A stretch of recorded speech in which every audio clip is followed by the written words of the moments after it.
You're listening to the Embrace Family Recovery Podcast, a place for real conversations with people who love someone with the disease of addiction. Now here is your host, Margaret Swift Thompson.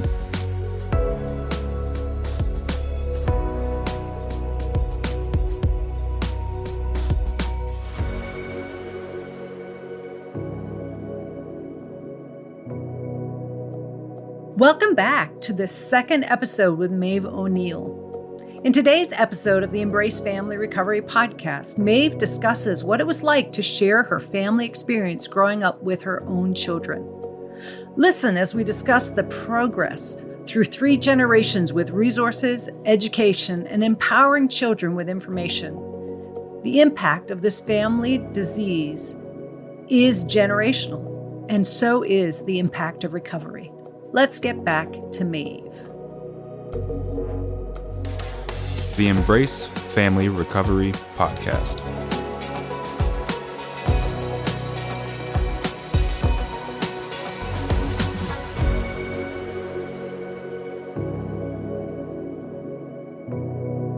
So I need to ask this because I think for family members, there's the struggle when they're in the learning curve of this disease, of separating the person from the disease. Are they separate? Are they different? I believe they are. I think that it takes over somebody and changes who they are. Would your father have physically hurt you if he were sober? If he were not an alcoholic? Can you answer that? I don't think so. I think when he was sober, he was incredibly quiet and I think very, very soft-hearted. I think over the years, these incidents would happen and then they would feel badly. I do believe they felt badly. I remember a few apologies here and there, but mostly we just didn't talk about it. It was an elephant in the living room, literally like, we're not going to mention what happened last night, which is even more crazy making than the actual incident that occurs, right? It is.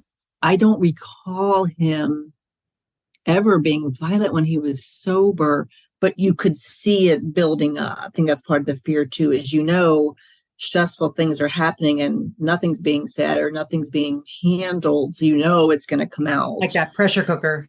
Yeah, exactly. And that's also a positive. I've come to not let the pressure build up. If I need to say something, I'm going to say it and we're going to resolve it and we're going to move forward, right? Because I'm used to it building up that way. Mm-hmm. And I think even my mother, as guarded as she was and as unkind as she could be, I remember my son was born and she'd been gone for a while. Then she came back into the country and she met my son, who's now almost 21. He was probably a few months old and she bent over his crib and she told him she said, "I love you" to him. And I was like, wow, I've never heard those words in her voice. And it was like, wow, what a gift that she could shift that and give that to him. And maybe she meant to give it to me too at the time because it was intentionally, in front of me. So, I think in their heart of hearts, they are who they are, and they were just not able to manage the stuff that life had thrown at them, is how I see it. And addiction was the only way they knew to kind of get through the day. And once hijacked by that disease, it's hard to find a way to repeat the pattern over and over again. Absolutely. What do your children know of your story? Are you different than your parents in that you're open about your journey? They know everything.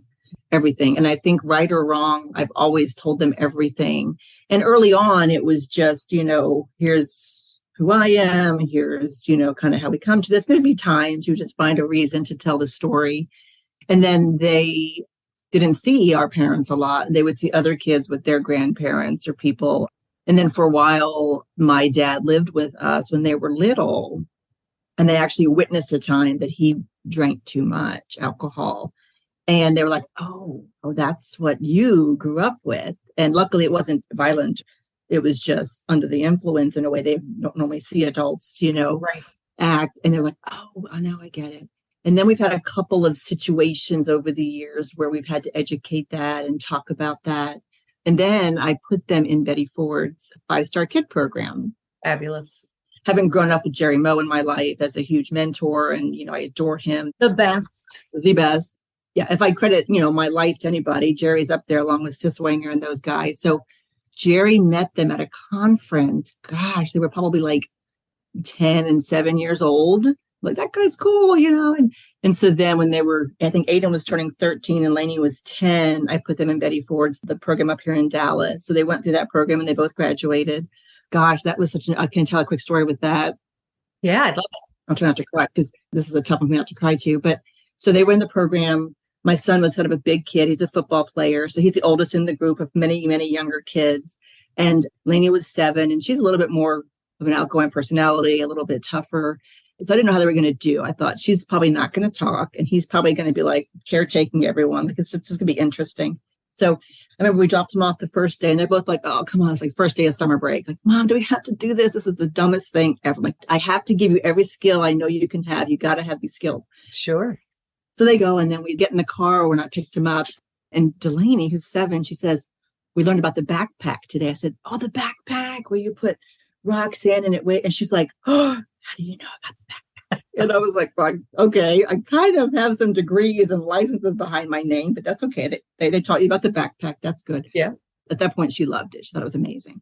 And Aiden was like, yeah, it was kind of nice. I had a good time. So went back the next day, and the final day we got to go back and be with all the families, And these kids in the group, their parents had passed away. Their parents were locked up. They were in treatment. And our kids are kind of like, our mom and dad's right here, and they're pretty cool. And we were still married at the time. I think they kind of felt like, wow, our lives are not that bad, So then afterwards, they pull us, of course, to our little family session. And I remember Kyle says to me, Maeve, Delaney shocked us today in our group. And I thought, what did she can be a little bit, I wonder what she would have said to them, And she sort of teared up, and she said, as we were going around this circle, all the kids were sharing what they had learned and what they liked. And she said, Lainey says to the group in her 10-year-old little voice, she said, my family isn't like your families in some ways. And I feel bad for the situations that you guys have to go through. And I'm grateful that my family, doesn't have some of these problems that your family has.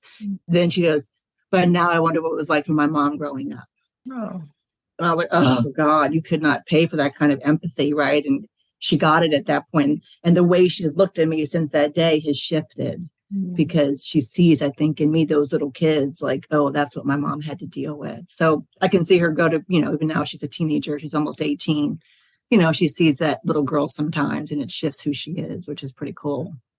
Wow. What a gift you are to your children, that you shared your stories and you've been open, but you also afforded them resources. And one of the greatest things I think we gift our children is that mental health, rehabilitation, any kind of care on that scope is just like going to the doctor for physicals and going to the dentist for our teeth. And you gave them that beginning at a nice young age to know that it's okay. Yep. In fact, they probably would. Aiden, I remember early on, maybe the early days of COVID or before COVID, he said, why doesn't every high school kid have a counseling session every week? Don't wait for a problem or an issue. Like, we should all just have it all the time as preventative. But that makes sense. I'm like, wise. I wish you could run the world. Wise. Very wise. Yes. Why do we wait till the crisis or the bomb? Right. Yeah. Right. This podcast is made possible by listeners like you. I hope you've heard about my newest adventure. I am the author in an anthology entitled Voices of the 21st Century, Women Empowered Through Passion and Purpose. This is a career highlight, and it was not an easy step to take, but I'm glad I did. If you have a desire to get a copy of this incredible book filled with 45 women's stories of empowerment through passion and purpose, please go to my website, embracefamilyrecovery.com, where you can order a copy of my book. It can be personalized if you wish, or you can just buy one. But if you want one with my name on it, you have to get it through my website. Amazon is selling our wonderful book, but it is selling it specifically under Gail Watson as the author versus the one that includes my name in the title. You're listening to the Embrace Family Recovery Podcast. Can you relate to what you're hearing? Never miss a show by hitting the subscribe button. Now back to the show. So the reason I reached out to you was you put a post on LinkedIn under the umbrella of All Sober, but you wrote in there so eloquently and beautifully about being the child of and being raised in the family. And I was really moved by that because we don't see that lens very often. And it's obviously the lens I'm passionate about putting out there. So I really appreciate your candor and your vulnerability and your willingness to share that story and also be here to share it with the audience. When you look back over your journey in the field, your family, you knew you'd get into helping. What parts of your recovery journey are you willing to share? Like what tools or resources, what has your evolution looked like in your own personal journey of recovery? Well, I think I'm really lucky in that I started working in the field so young. I was 18, my first job in a treatment center. So I pretty early on wasn't doing what maybe other 18-year-olds were doing. So I've never developed what I consider to be an addiction. I'm not a non-drinker, but I'm not a heavy drinker. And I haven't immerse myself in a recovery community. But I think because of the work that I do, I'm around people like me. I'm not around a lot of people that party or do a lot of that stuff. You know, we've got other stuff going on. We're obviously very good, hardworking, committed parents. So that's kind of been more what the circle that I've been around. I've certainly had people in my life personally in the family that we've had navigate to treatment. And I actually feel really lucky to be able to do that, to someone say, well, here's what's going on. What do you think? And help them to find that. And I think that's critical because like you said, I think it should just be normal. You'd ask me a dentist that I know or a doctor or a primary care, physician, and you ask me about therapists and treatment centers and meetings and all that good stuff. So to me, it just sort of has been the world that I live in on a regular basis. And probably early on, I had to navigate that because I'm not in recovery myself. I mean, I think recovery is what we all kind of in recovery in some ways, but am I worthy to work with those people then? Since I don't have that story. I remember early on in treatment, they would say, well, how much time do you have? Or at first I would, should I lie? Should I make up that I'm in recovery? And I finally got really comfortable saying, it's my family. And people react like, oh, okay. So most people react in a very positive way that I myself am not in recovery and I can own that, but I think I have something to offer because of my family recovery and the things that I've learned and can help with. So I've never had a problem with it once I got comfortable that it was a good contribution to bring. Boy, you're singing my song. I remember landing at Hazelden, coming out of the relationship, and I had that side of recovery. Like I knew I was a mess. I knew I needed help, but I didn't know what help I needed. Thankfully, was given the grace to be around amazing people who directed me to Al-Anon, directed me to therapy, directed me in ways to find recovery tools. But I remember sitting in the units, dreading the moment someone was going to say, so what's your story? When did you use? How did you get sober? Right. And had fellow students say to me, you have no business working in this field because you are not. So you're not alone in that. And one of the wise people, Elsa Sorensen, she was an amazing woman at Hazelden Betty Ford, and she ran one of the units I worked on. And at the time, I was in complete denial of my own food addiction, which came to light later. But she said to me, do you get through life by mood altering? Are you using to live your life? And I said, no, I don't drink. I don't use drugs. She says, then you're role modeling every day what our clients are trying to learn. You have a space here. That's right. Oh, that's good. And I was like, okay, I can do this. But it turned out, my own fraudulence and my own addiction was a very painful part of my journey in the field until I got clear and got help. Did you ever get directed to Al-Anon, Alateen, any of those resources when you were younger navigating this? No, I mean, that's funny. I look back and I share a lot of my story in my ethics and compliance training that I find it almost shocking that as a kid, given how we were, that no one ever intervened. I'm kind of surprised that a school counselor or teacher or someone never said or did anything. And I don't know if that's because we all just presented really well, or I don't know, but no, I never had any kind of intervention or support. Although our family friends now would say, they kind of laugh like, oh, your family, we would show up and we would take you guys for the weekends. They were doing it without us knowing that's what they were doing. They were just loving on us and giving us that time and attention and kind of supporting our parents in ways that they probably felt that they could. And then our immediate family, we had been estranged from them and we came back together later in life. And they too just sort of said, we wish we could have done more and been around more, but we weren't being received well. So we connected. Now we have cousins on my dad's side that we reconnected with and now we're very, very close with. So that's a good thing. And maybe it's a different time now. I mean, all teachers are trained to recognize, abuse or to ask those questions and all that. And I was in school early on getting my associates in addiction counseling. So went to those meetings for those purposes. And certainly at the treatment centers I worked in, I would gravitate towards those meetings. So I feel like I live and breathe the 12 steps. I understand and I get it, but never formally went through it. Because then, of course, when you work in the field, can I go to the meetings? What if I see a client there? So then I was always like, I need the information, but I don't know that I can be in the community if I'm serving the community. So it was always really hard for me. So I became a very active learner and reader. And as I got on through my degree processes, I learned a lot and without directly going through and working a program. And I don't know that that's that uncommon.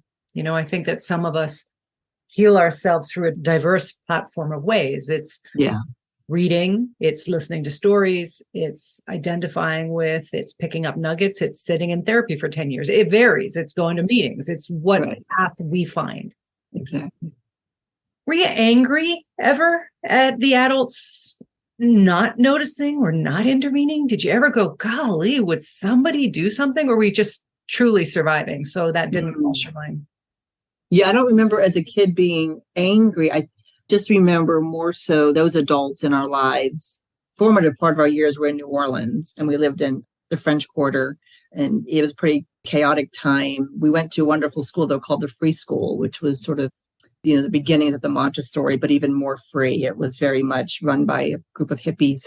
And those adults in that circle, I just knew they loved us. I knew they loved us, and I knew that they accepted us. And I remember kind of thinking they knew what was going on. They just weren't going to say. Maybe they were intervening in the background, but I don't know. Mm-hmm.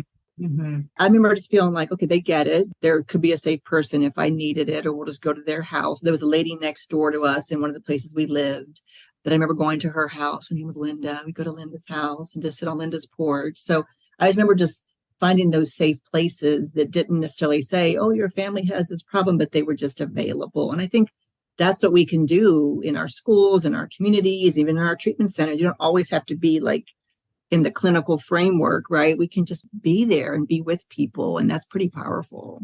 You're right. I mean, it's very much a part of who you are and how you came through this life. I mean, you gravitated to those people. You sought them. They were given to you. Universe brought them to your life, however the language is.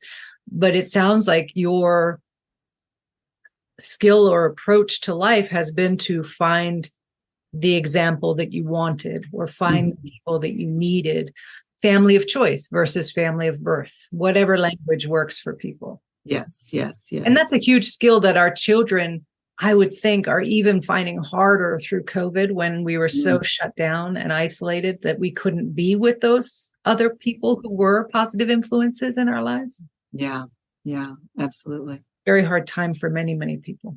Yes, I can imagine that. Luckily, we have the technologies. Maybe they have phones or laptops or iPads that they could seek it out online. I would hope that would be the case. Right. I would too. My observation of young people through COVID, granted, I had a small window because it was my exchange student, my youngest and my oldest, were in the home. They had each other, which was good and bad, drove each other crazy. Right. The technology at first was incredibly intimidating, didn't want to do it, were afraid to do it, even though they were always on their phones. It was different. And having to encourage them to pick up the phone or Zoom or connect, because the TikToks and the just mind numbingness of watching and escaping was more appealing than having to force yourself to do this. Whereas in school, you're visiting all day long. Right. So it's a challenge. And I'm sure you witnessed your own version of that adjustment. Yeah, I think we were lucky. We're in a school community here that the teachers seem to get that, put your camera on for maybe a minute, turn it off if you don't feel comfortable, speak up if you want to. I feel like we were very lucky in honoring each person's sort of challenges with it. And luckily we kind of got through it. And my son went off to college. His first year of college was still at the end of the COVID stuff. So it was certainly an adjustment, but, feeling like you have choice here, but you don't have choice in that can be really hard. So in a weird way, I remember feeling like, I feel like my kids grew up in this bubble. Like we were so protective and so careful to give them a different life. I was like, well, finally something in their life that's going to be difficult, finally some challenges. So I'm proud of how they got through it. And then, of course, the divorce happened the exact same time. Oh, a lot happened. We separated just months before COVID happened. So it was a lot at one time. So there's been a lot of talking about that. And I wish it wasn't so hard, but that is life too. Life can throw these things at us that we have to navigate. In the next and final episode with Maeve O'Neill, we discuss her expansive career in the field and the exciting project she's currently working on to help all of those suffering from the disease of addiction, those who love them, and those working in the field. There is an exciting resource in this episode that I'm thrilled to be sharing with our listeners. I want to thank my guest for their courage and vulnerability in sharing parts of their story. Please find resources on my website, embracefamilyrecovery.com. This is Margaret Swift Thompson. Until next time, please take care of you